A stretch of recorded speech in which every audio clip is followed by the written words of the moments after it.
Giovanni Lorenzon e aqui é o Infomercados BR. O petróleo está fazendo toda a diferença hoje, pelo menos em três commodities negociadas a futuro em Chicago e Nova York. A queda brusca de 5,42% agora, por volta de 11,45 de Brasília, né, nesta segunda-feira, 28 de outubro, está fazendo com que o óleo de soja derreta, puxa o grão, né, ambos em Chicago. Em Nova York, o algodão não tem sustentação nenhuma. E o açúcar, que vinha aí numa certa instabilidade de baixa, está tentando um pouco se equilibrar. Mas o petróleo caindo aí por volta de 71,52 a 71,60 em Londres. O benchmark lá em Nova York também está com bastante redução. Tem muito de China também. Né? Não é só o fato de que não houve uma resposta do Irã à retaliação de Israel de sexta para sábado. Né?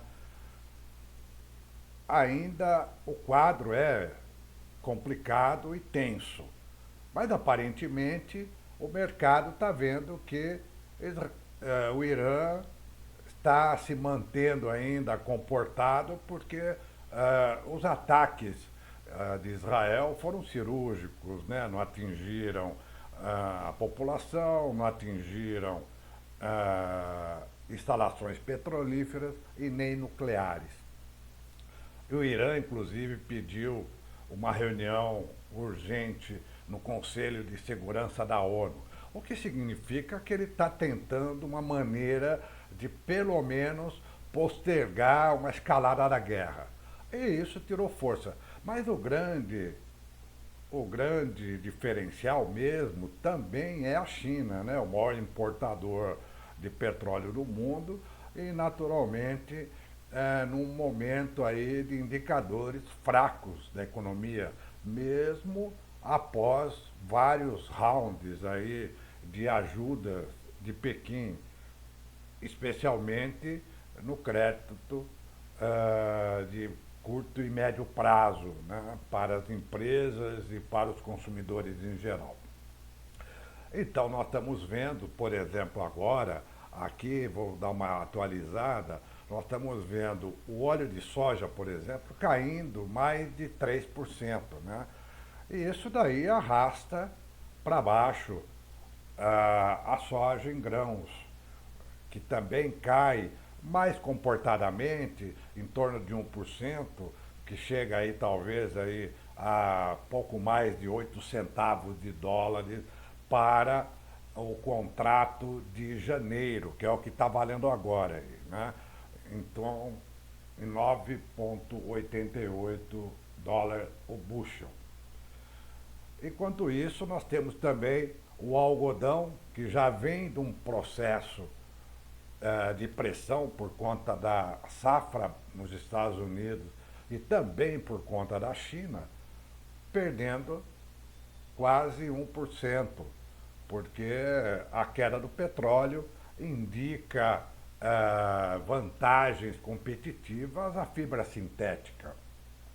E por fim nós temos o açúcar, que eu falei agora há pouco, que estava tentando se equilibrar, mas voltou a cair de novo agora na atualização para o contrato de março, perdendo quase 0,23% aí, na faixa de 22 centavos de dólar por libra-peso. Bom, a soja ainda tem a pressão de fundamento, né?